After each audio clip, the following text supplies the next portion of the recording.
I think she was just telling the truth because it's almost as rough as Nicki Minaj with females out here. I hear she got a lace front all the time.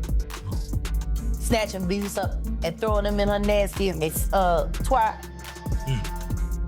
Like when I think of the title of her show, I'm like, is that what your victims be saying? Carisha, please?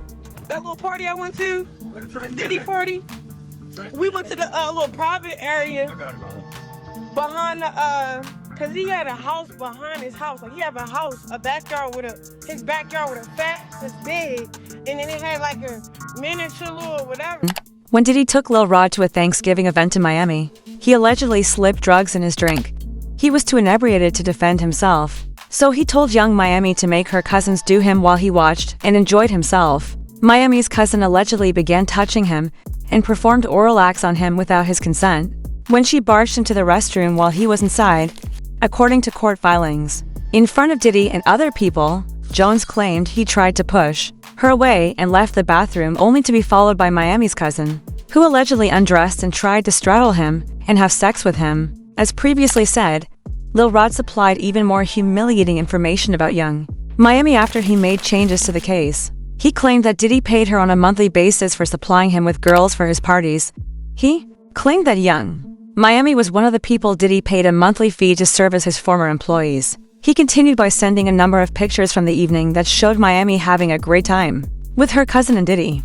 He further stated that she was delivering medicines for Diddy whenever he needed them, including his infamous pink, which has been brought up for a large portion of his trial. To make matters worse, in fact, on the day of his arrest, federal agents confiscated it from his hotel room along with other goods. It appeared that he intended to have another freak off that day, but the police said it was outside of thorough oversight anyway to return to Lil Rod. He mentioned that Miami used to send this pink to Diddy via his private jet. According to the lawsuit, accountant Robin Greenhill would make sure that former employees received cash payments, wire transfers, or money transfers. Additionally, KK, Brendan Paul, Moy, Bon, and Frankie Santella would be in charge of making sure that employees were paid in cash. In order to pose as Mr. Combs' former employees, Young Miami, Jade, and Daphne Joy were paid a monthly fee. Robin Greenhill sent them money by wire transfer, outlining the defendant's continuous criminal scheme since its release. A lot of people have been discussing this tea. According to long-running claims, Diddy was providing Miami up to $500,000 per month. When he lowered it to $250,000, she refused to take it, and they eventually ended their relationship because Miami was giving her so much. People were already beginning to believe that she was engaging in highly unlawful activity, and they were obviously correct. Remember when Miami boldly told Diddy's sidekick that she just needed to give him a call? Gina would be swallowing her urine while on her knees with Diddy. It was incredibly generous, considering that I am the head of this household. You young ladies are beneath me. Why else would she have acted so brazenly over a difference of opinion? That was never really that serious. A while back, and basically was into it with, I guess, one of Diddy's other women. And she basically said, if I wanted you to eat my cat, Diddy would have had you on your knees by now. Do you think that that was really like her telling on herself before she knew things were gonna hit the fan? No, I think that was her being herself because she's a dumb crap.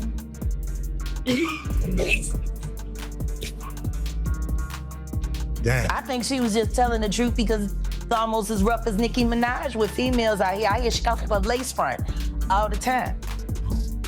Snatching views up and throwing them in her nasty twat. Like when I think of the title of her show, I'm like, is that what your victims be saying? Carisha, please? Oh, man. Damn. Okay. Please, Carisha, stop, Carisha, please. Carissa decided to enter the discussion as the reports began to surface online, revealing that Young Miami had attempted to convince Sekrizan to serve as an AAR for Diddy during his freak-offs. She claimed that she didn't really understand why Miami had become so close to Chrisean and started bringing her out often until Diddy was embroiled. When she finally put the pieces together, she discovered that Miami was trying to turn Chrisean into one of Diddy's freak-off women.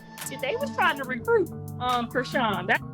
That's what Diddy and what's the girl Carisha was trying to recruit Rock. Remember that when they was heavily trying to get Rock to hang out with them?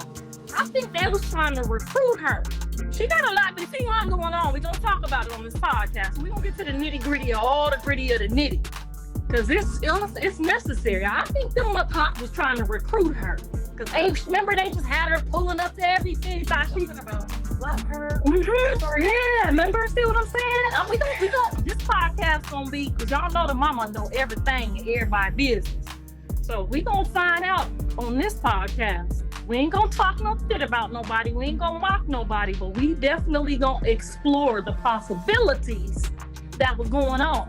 Cause they kept calling her, remember, pull up to the birthday party.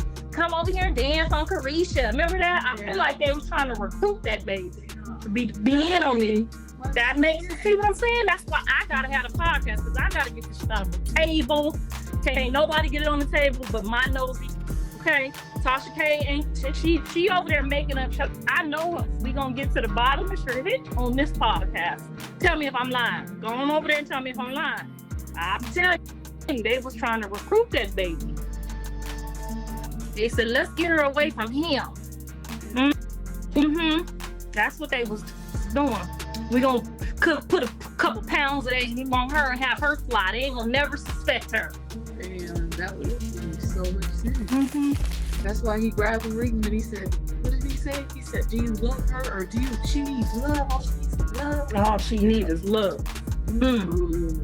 Now, how about that? We're going to explore it for all the possibilities. After conducting their own inquiry, they discovered receipts related to the topic Chrisean was discussing, which dispelled their first suspicion that she was attempting to exert control. An old video of Chrisean bending over and repeatedly kissing her face at one of Diddy's parties was discovered. She made a successful attempt to go back, but Chrisean was holding her close since he was so uncomfortable and perplexed. Chrisean also talks about how Diddy previously jacked up Baddies' executive producer, Lil Plemiumber. In another video from January of this year, she said that Diddy asked her and Luke to his private chamber, which was located just behind his house, as if that weren't strange enough. It seems that some intimate incidents that occurred at this residence are thought to be his freak-offs. No phones were permitted in that house, and Lil was not even permitted to bring his security. Chrisean claims that because Diddy had underpaid her for appearing on Bad Guys, she grabbed him by the collar as soon as she and Lil walked into the room to meet him. I was totally confused when I first heard this since I couldn't figure out how her getting a small paycheck from Lil was connected to Diddy. It is logical to believe, however, that this was a tactic to make Chrisean feel comfortable under Diddy's care, as Diddy was trying to convince her to join his organization. Chrisean went on. She and Lamu began to have issues after that day, but he began giving her a lot of money. I will never forget that day, bro. So I set a price. I said 200,000. You said 100. I said 150. I'm not going underneath that. Cause what? I'm about to bring a lot to the table. That little party I went to, Diddy party. We went to the little private area. I gotta go. Behind the cause he had a house behind his house. Like he had a house, his backyard with a fat, it's big, and then it had like a miniature little whatever. And then me and Lemmy go upstairs. They tell him that he can't bring his security. He went in like Lemmy did that with no security, so it's just me and Lemmy. We go up in there. Hold on. We go up in there. We go upstairs. He like, what's up, lady? You know, you met Chrisean. You gave her kisses on the cheek. Early on in the party or whatever. We just wanted to follow up. I'm glad that you Chrisean. And then he grabbed Lemmy by his neck. It was like, but do you with her? Like, don't play with her. All she needs is love. Don't play with her. Don't play with her. And I didn't understand that till Diddy was clearly attempting to convince Chrisean that he was the one who would make it happen and that she deserved more. He treated Cassie and his second victim in this manner, as I mentioned earlier. Jane Doe also attested that he used the same method to get her. Jane Doe revealed that she had been dating Diddy from 2021 to 2024 at the time of his incarceration. As you may remember, from 2022 until he was apprehended by the federal government, Young Miami was also seeing Diddy, so she knew about Jane. Who is Doe? Jane Doe's story is identical to Cassie's, except that, unlike Cassie, Jane admitted that she stayed with Diddy because he was paying her rent, and had offered to give her over $10,000 a month provided she did all he requested of her, including the free coughs. By reminding her who was paying and saying she didn't want to do any of it, Diddy just gaslighted her? He would cease if she left. Even though she protested repeatedly to the contrary after that, she resumed her freaking out. She broke up with him in part because she saw pictures of him hanging out with young women in Miami. In Turks and Caicos, apparently, Miami refused to freak off with him, so he took her instead, because it suggested that Miami was probably complicit in the shenanigans, and agreed to cease worrying as long as the money was collected.